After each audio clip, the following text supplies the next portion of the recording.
Hello，大家好，我们来看一下这只卖依据，今天继续往下掉2%，现在的价钱已经是非常接近我之前讲的这个支撑线，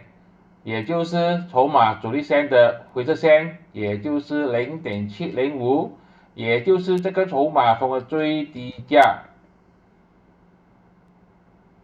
它只要没有跌破这个灰色线，这个呢就是一个做反弹的机会。如果出现止跌回升，弹上去，这个就是一个买入讯号。这个只是可以做反弹罢了啊，你不要以为它会直接往上冲，它应该会在200天均线左右就跌回来。如果它有机会止跌回升弹上去，这个也算是一个短线的交易吧。现在就看一下它有没有机会在这个0.705、0.70左右的时候弹上去，止跌回升，买入讯号。这是我的个人看法，并没有任何的买卖建议，谢谢大家。